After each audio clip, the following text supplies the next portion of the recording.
Welcome back to Macabre London's Abhorrent Advent Calendar. As you'll be aware, if you've already joined me for the past 12 episodes, I'm counting down the days until Christmas, but not in the usual joyful way you may expect. Instead, I'll be telling you 24 gruesome stories until we hit Christmas Day, when you'll receive a full-length episode of Macabre London as your hideous Christmas present from me to you. Under door number 12, we learned what to do when the haunting horse ghost of the Mary Lloyd turns up at your door and begs to come in. Today, we're investigating another nuisance that could find its way into your home. Just like the Mary Lloyd, this gang of lads set out to cause you a nuisance rather than any actual harm. However, upset them and you'll have to answer to their hungry mother, who just has a penchant for human flesh. Today, under door number 13, we uncover the tale of the Icelandic Yule Lads.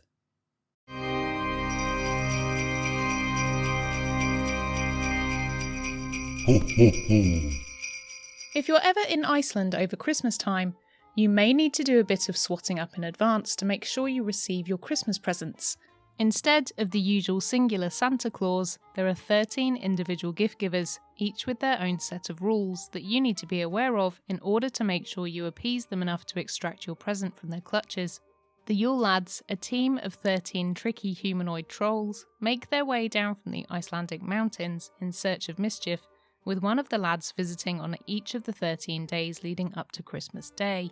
On the night of the 12th of December, Icelandic children will place an empty shoe upon their windowsill before they head off to bed, in the hope that the designated Yule Lad will leave them a gift inside it. For the next 13 days, they leave the shoe on the windowsill in the hope they'll be left a nice treat every day. If they've been bad, then they can expect the prankster troll to exact a mean trick upon them according to their namesake, or to leave them a rotten potato in their shoe instead of sweets or a small gift. The definitive names and characteristics of the Yule Lads were first put into writing in a poem by Johannes Jökullum in his 1932 book Christmas is Coming, and since that time the legends around them have conformed to be more in line with the prose and to drop a few scarier parts of the mythology. Each of the 13 Yule Lads is named after their own personal vice and the prank they perform. Would you like to meet them, boys and girls, and my non-binary friends? Wonderful, then we shall begin. Starting in order of their nightly visitations, on the 12th of December we meet Sheepcoat Clod. As his name suggests, he has a vice for sheep. A tall, thin and gangly troll who walks with a stiffness in his knees, he sneaks into the town and drains all the local sheep dry of their milk, drinking it straight from the animal. On the 13th, the livestock worrying continues as Gullygawk, a troll who, as his name suggests, likes to hide in gullies, watching and waiting until the coast is clear so he can sneak into the barn, stealing foam from buckets of fresh cow's milk.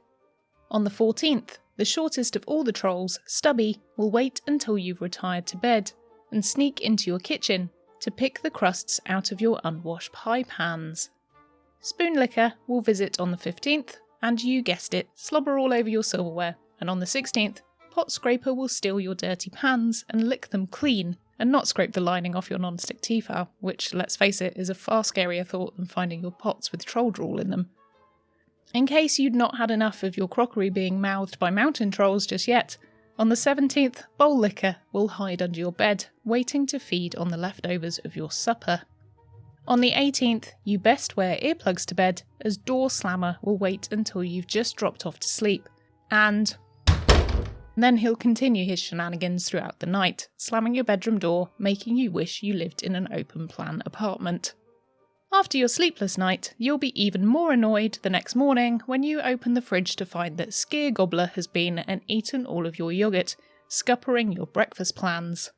The food pilfery continues on the 20th as Sausage Swiper eats all of your charcuterie, and on the 21st you'll feel a sense of unease as Window Peeper spies on you whilst you try to sleep.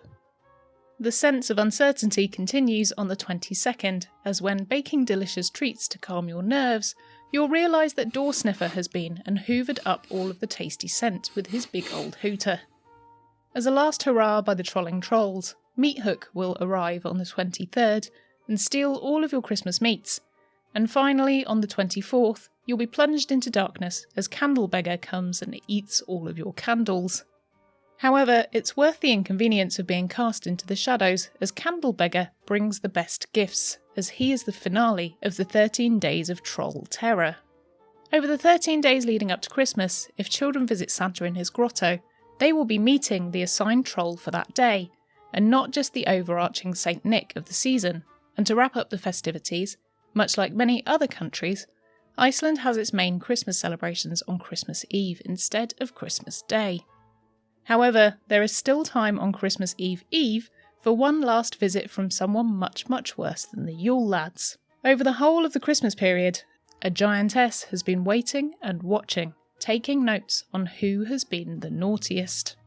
Just as you thought it couldn't get any worse, like a boss fight of folklore, the Yule Lads' parents arrive. Grilla, Lepaludi, and also their pet cat, Yola Katurin. This particular trio are far more bloodthirsty than the Yule Lads, and as such, deserve their own door of the Advent calendar, so let's save those tales for tomorrow.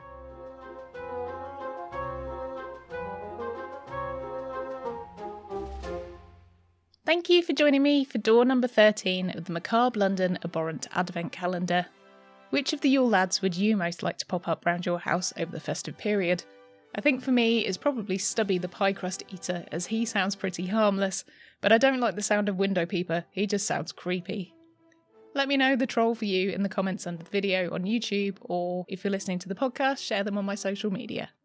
I'll also leave a link to the original poem by Cotlam in the show notes too, so you can have a read if you like.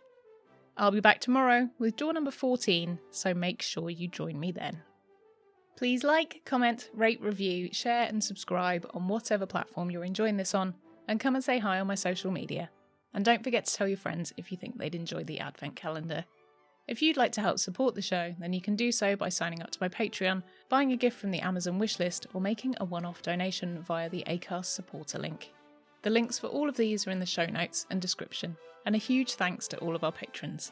Thanks for joining me, I've been Nikki Druce, and I'll see you for door number 14 tomorrow. I got my nails back.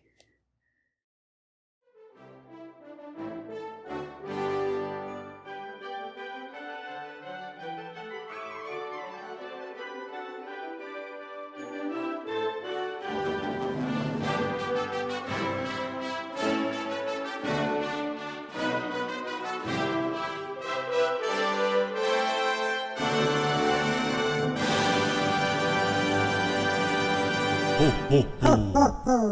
Ho ho ho. Ho ho ho.